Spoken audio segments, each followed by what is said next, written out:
O bom de comprar terra, que pode ter briga judicial, demora pra você tomar a posse, mas ela tá lá. Ela não vai sair de lugar, não vai ninguém entrar e roubar a fiação, não vai ninguém ir lá... Você não vai ter risco de deterioração. A única coisa que você tem que ficar esperto é a questão do dano ambiental. Mas assim, ele falou assim, tá lá. Então, você comprar o... E tá sempre... E se você for ver num longo prazo, a terra tá sempre valorizando. Um imóvel urbano, você vai pegar aqui no centro, ele vai ficando antigo, aquela arquitetura às vezes vai ficando antiga, às vezes vai chegar um ponto que não vale a pena você reformar ele pra ele ficar bom. A graminha tá sempre do mesmo jeito, e Mas se você olhar nos anúncios, são todos E iguais. Agora vamos levar pro lado do nosso país hoje. Brasil, o que gira a nossa roda da economia, praticamente 1/3 do PIB é o agronegócio. E assim, a gente alimenta e a gente é o celeiro do mundo. A gente é os maiores produtores de grãos do mundo, maior de soja. Provavelmente já estamos quase passando os Estados Unidos em produção de milho. A gente já tem o maior rebanho bovino do mundo. Então, assim, o Brasil vive do agro. O agro é resiliente, não tem crise que vamos dizer assim, desanime o produtor rural, que eu acho que é o grande herói no nosso país hoje, que segura firme a rédea. E outra... vamos exemplificar. A Venezuela é o que é hoje porque ninguém come petróleo. Mas alimento, nós temos um solo tão sagrado que qualquer semente que a gente joga no chão brota. A gente tem água, a gente tem solo, a gente produz alimento. Então, na verdade, a força do agro é gigantesca.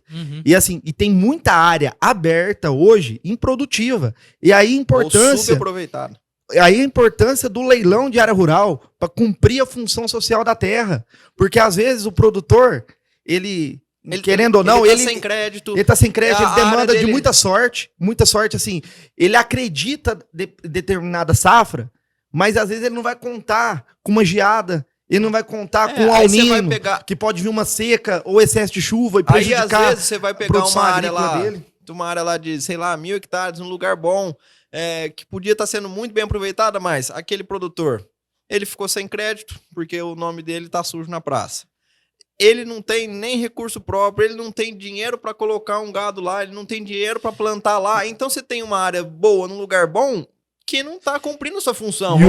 E o leilão, querendo ou não, é a ferramenta que se faz cumprir a função social. Colocar um arrematante nessa área e tornar ela novamente produtiva. Seja para ele produzir ou para ele arrumar e outro produzir, vir alguém com crédito ali para produzir.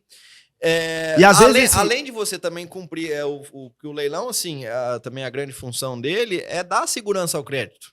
Porque vão falar, nossa, mas o leilão, você está tirando a propriedade daquele produtor lá, mas se não tiver leilão, como é que o banco vai emprestar dinheiro?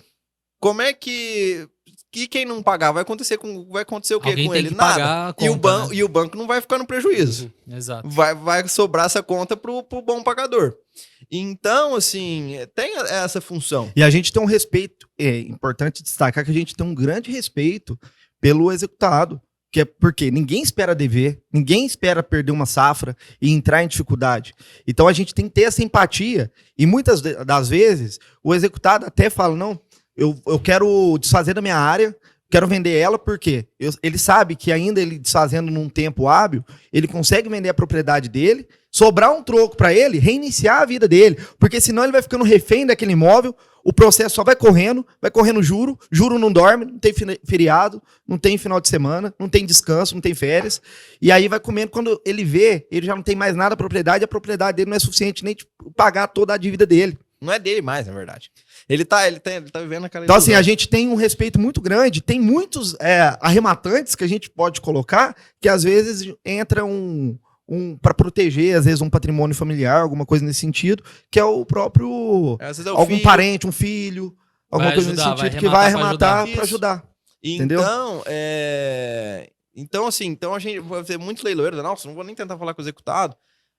Lógico, tem casos que do cara não dá brecha e não tem como. Mas às vezes tenta falar com o advogado dele. Fala assim, isso aqui já era, você já perdeu. Se você ficar enrolando... E outra, o que acontece? E o advogado também não tá errado nisso. Porque o que o executado ele faz quando ele tá perdendo uma área no leilão? Ele chega pro advogado e fala assim, nossa, socorro, eu tô perdendo minha área. Eu não posso perder minha área, você tem que socorrer para minha área não perder a área. que ele pediu pro advogado? Para resolver a vida dele, resolver o caso dele, para não perder a área.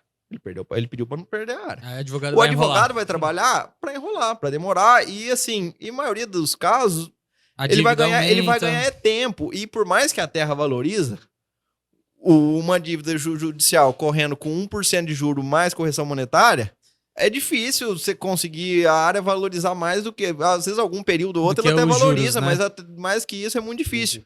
Então, mas o que ele pediu pro advogado? Ele pediu que ele queria salvar a área, ele não pediu para resolver a vida. Então você tenta falar, às vezes, com o advogado, fala assim, olha, você não quer falar com o seu cliente que, às vezes, se ele ajudar a vender, se ele mostrar para quem tá comprando que ele não vai criar caso, que ele não vai entrar com uma impugnação, que ele vai entregar aquela posse de boa fé, porque aí você tem que pensar que o arrematante faz conta.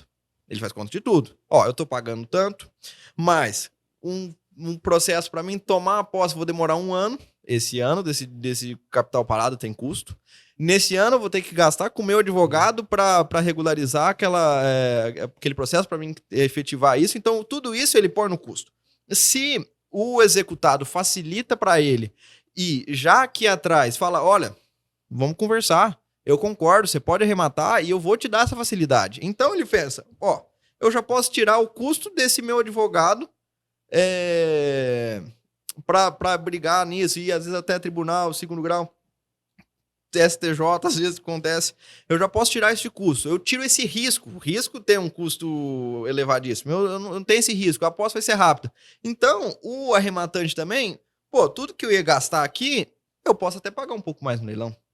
E se a dívida não for do tamanho do imóvel, vai sobrar mais para o executado. Então, você mostrar isso para ele, às vezes ele fala, poxa, tá bom, eu vou perder a área, mas já perdi. Eu perdi quando fiz aquele mau negócio lá atrás. Mas às vezes ele vai ganhar outra área. Mas às vezes ele tem uma condição de comprar uma marinha, começar de novo, ou arrendar Fazer um uma terra. arrendamento, fazer alguma Então, coisa, assim, pegar aquilo quando ali. você consegue mostrar esse executado, tem executados que viraram amigo nosso. Aham, Porque você às vezes salvou o problema da família dele.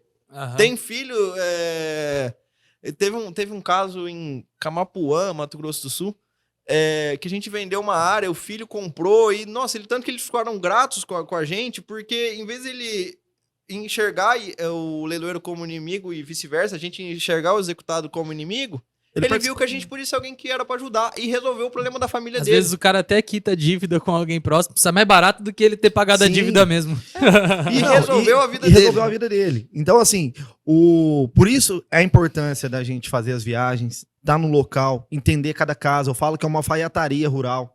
Entender cada caso específico. Você tem cada região é determinada, vai ter determinada produção agrícola que você tem que se adaptar. Então não adianta você ficar apenas sentado no escritório. Apesar do leilão ser eletrônico, a gente diz que o bastidor, o pré-leilão, os bastidores, entender de fato onde está a área. Quem faz isso é a lição de casa de verdade, Isso, né? porque tem um advogado, um amigo meu lá de Goiânia, o Dr. Segurado, ele sempre fala, vocês fazem 40% do meu trabalho, mas a gente tem que dar segurança. É igualzinho hoje, me ligou um instante hoje de manhã querendo arrematar 16% numa área rural. Pequena, mas não é pró-divisa. Pró-divisa já não é delimitada onde está essa área. Ele vai comprar e depois vai ter que achar naquela hora onde vai ficar os Isso, 16 e ainda, Ele não sabe. E ainda ele conhece o executado. Eu falei, você vai comprar 16% sem conversar com o executado, aí a hora que ele vê que é você que está comprando, ele vai criar a casa e você já colocou no custo, às vezes você vai ter que entrar com uma extinção de condomínio. Então será que não vale a pena você chegar, bater um papo com ele antes do leilão? Por ser uma área muito pequena e a cidade pequena, tudo mais, você ter amizade com ele, igualzinho você me falou. Então, Os caras se conhecem, né? Isso, porque, então pô, acho são que tudo assim, fazendeiro, eu né, acho que velho? assim, a gente não pode ser ganancioso, querer vender tudo de qualquer forma. Tem muito caso que a gente fala, às vezes já teve cliente nosso, às vezes por a área ser ruim, às vezes por processo não estar regularizado, fala, nossa, mas eu quero comprar. Eu falei assim, olha, você pode comprar, lógico, tá lá, você dá lance no site e eu vou fazer o auto, vou mandar tudo, beleza. Mas se eu te falar, não compra, tá com problema, eu não quero que você compre problema, você é cliente meu, eu não quero que o meu cliente de uma vez só, eu quero o cliente que arremata comigo sempre, que fala, pô, aquele leiloeiro ali Se ele ganhar ponta dinheiro, firme. ele arremata de Tem novo. cliente nosso, chegando ao ponto, tá bom, é raro, ainda mais tratando de imóvel rural, de cliente nosso que uma vez tinha um leilão acabando no dia, Eu lembro que esse dia foi até engraçado. A gente tava fazendo um leilão numa área bem grande, lá em Dourados, era um leilão complicado. E aí a gente tinha um outro leilão no site. O Marcos falou assim: nossa, tem esse leilãozinho. Tipo assim, não era pequeno, é que o outro era bem maior. Aí o. Um era 100 hectares, o outro era 2.200 hectares. E aí a gente tava lá, meu pai ficou trabalhando nesse outro leilão. Falei assim: Marcos, liga lá. Não vamos falar, né, o nome do cliente, que assim, liga pra ele porque ele vai interessar. Ligou pro cara e falou assim: olha, tem essa área aqui. Eu sei que é vizinho da sua É propriedade. na sua região, compra. Ele falou assim: é boa. Ele falou assim: posso comprar? Não dá tempo de eu ir lá ver. Pode comprar, tô te falando que a área é boa. O cara falou e comprou. Por quê? Ele confia na gente. Porque quando eu falo que é ruim, eu também não falo pra ele comprar. Eu falei assim: olha, não compra, é ruim. Eu falo pra ele. Às vezes o cara, você conseguiu achar essa área aqui? Eu falei assim: achei, mas ó, tá ruim, vamos trabalhar. Eu vou falar com o advogado exequente, pedir uma nova avaliação. Vamos arrumar e depois você compra. Mas não compra agora não, eu não quero te vender problema. Mas depende da oportunidade, você tem que ser... É o faro do investidor. A boa oportunidade às vezes aparece e você não tem tempo muito de pensar. Você já tem que